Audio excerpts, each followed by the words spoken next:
Yes. Well, first of all, I just want to thank everybody for coming. I made a mistake on my political resume that I put out last night, and I failed to thank Jim Wetherington. And I feel like such a fool for doing that, but he really helped me get my political start, my political legs. And he and Shirley have been very, very good to me and my family. And anyway, I wanted to clear that up and apologize to Mayor Chief Wetherington to begin with. I'm here today to talk to you about why I have decided to become a candidate for the District 8 seat on the Muskogee County School Board. So you may be wondering, where are all the supporters? Where are all the balloons? Where's all the music? Where's all the fanfare? And where's my family? Let me explain. I made the very conscious decision to keep this event very simple. And the reason is that I do not want what I have to say to get lost, for my message to get lost. Make no mistake about it, my family supports me in this endeavor. If not, I would not be here.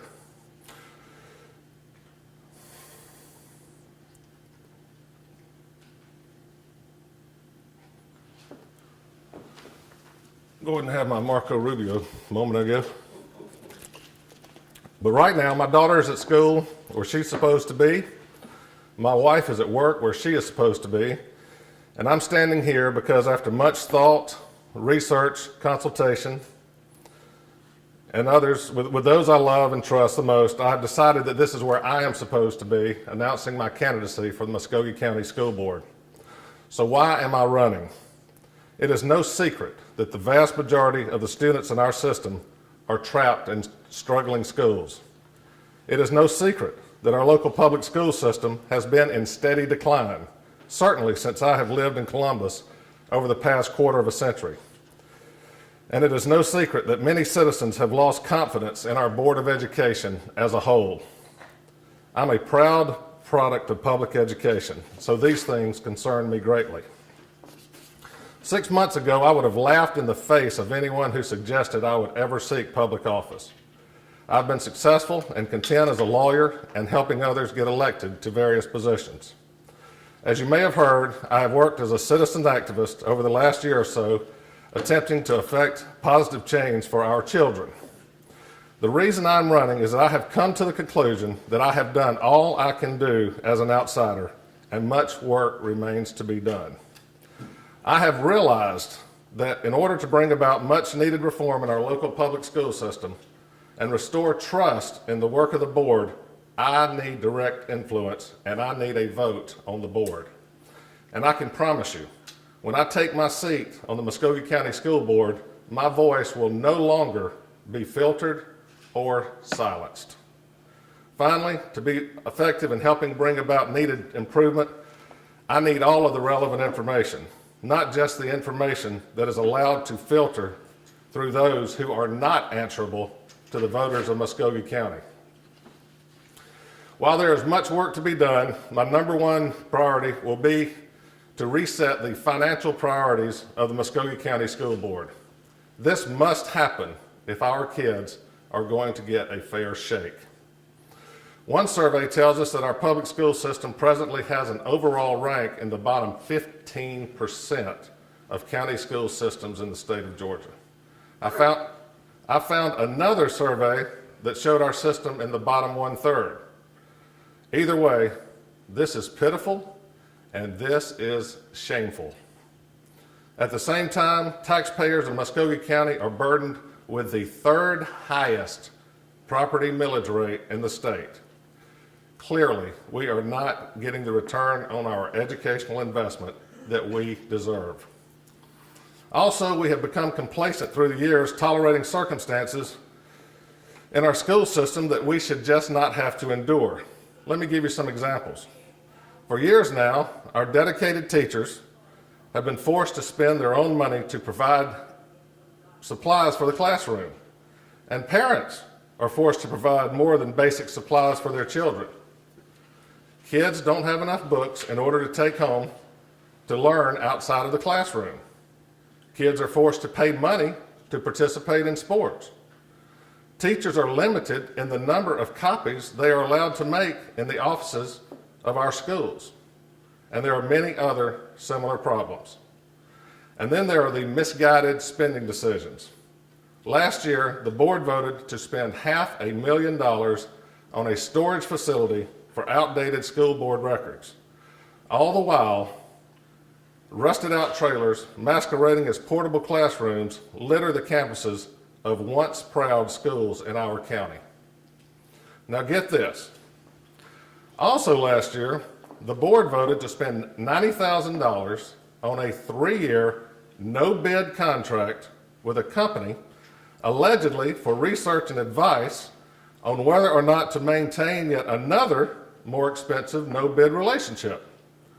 Among other problems with this picture is that the no-bid research firm somehow engaged a source for advice that had also previously had a no-bid relationship with the school board district.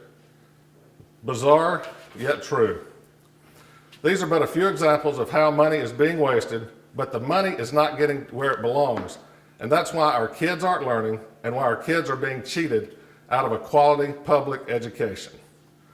I also want to address an issue that has crippled our school system for decades now, and it really concerns me greatly and probably is not a big vote getter, but it's going to change. In our school system, there lives a culture of fear. Both teachers and parents have been afraid to speak out, complain, or question authority.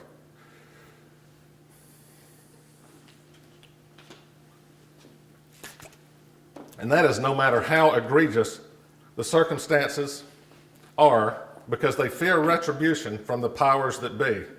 And let me be clear, I do not include our superintendent, Mr. David Lewis, as one who has been involved in or has tolerated this culture. Mr. Lewis is still relatively new to his job. Mr. Lewis probably wouldn't even know what I'm talking about. But others who have been silenced understand exactly what I'm talking about, including prominent citizens and other superlative teachers that we cannot afford to lose. If you don't hear but one thing I say today, I want you to hear this. The day that I take the oath of office, the intimidation that has gripped this school system for decades will come to a screeching halt.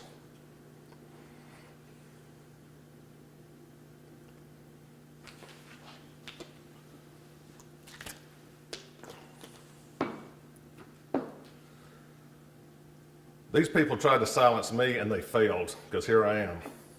And I'm going to see to it that the voices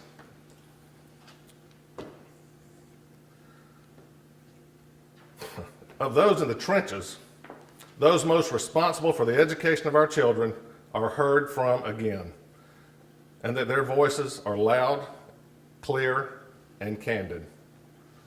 Those in the administration cannot fix what they don't know about or don't want to know about. I also want to address the need to reset the financial priorities of our school system. We've all heard about the no-bid lawyers.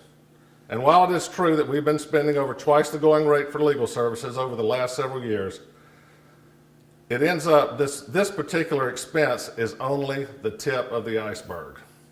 I had an unlikely visitor at my office 2 or 3 weeks ago. A longtime school board member who was up for re-election this year asked to come speak with me. I agreed to see him, mostly out of curiosity. That visitor was John Wells.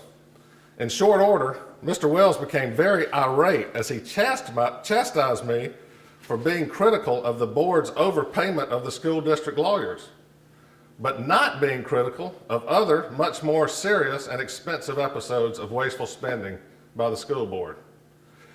Wells went on to tell me something I did not know, and I bet you didn't know either. So let me share it with you now. According to John Wells, the last 2 schools built in our system, Aaron Cone and Carver High School, were built without bidding out the construction contracts. Friends, that is $67 million in no-bid contracts.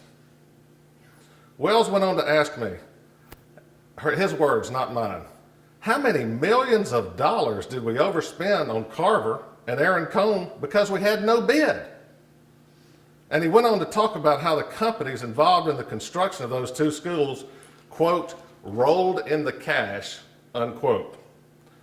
Now, how bizarre is this? A 28-year school board member was upset that I had not been complaining enough about wasteful spending, or maybe he was upset that I was not complaining about the right wasteful spending. I'm just not sure, but I had to let Mr. Wells know I was unable to complain about something that I did not know about because I didn't. But now we all know about it. And while it is true that state funding for public education has decreased dramatically over the past few years in this weak economy, it is equally true that our school board has not taken any meaningful action to address this issue. I'm here today to offer solutions, and it involves a much needed concept, accountability. When I'm elected, I will push for and lead the effort to end the practice of no-bid contracts within the Muskogee County school system in excess of $5,000 per fiscal year. If the janitors have to bid for their work, so should the lawyers, and so should everybody else. I will propose that all expenditures over $5,000 per fiscal year to any and all vendors be put to bid. In our households, everybody here, in our households, when we go to purchase a big ticket item like a flat screen television, do we run to the closest store and just plop down our credit card? Of course not. We comparison shop. We go to the internet. We read the Sunday circulars. We shop around, and so should the school system. The money saved will be substantial and can and will be put into the classroom where these resources rightfully belong.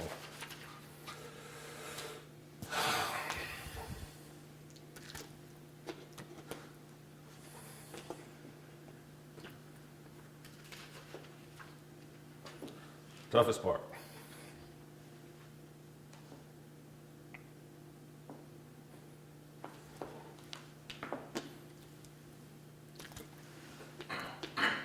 I want to end my remarks by sharing a story. A good friend of mine gave me some great advice. He said, you need to have your family out with you, front and center. My friend is right that my family is my greatest asset. Plus, my friend said, your daughter will be a freshman at Columbus High School in the fall.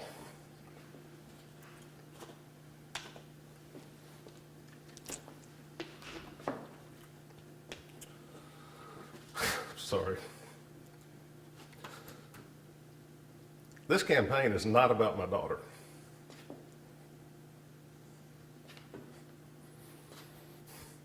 She is a straight A student, and she tests off the charts, and I'm so proud of her.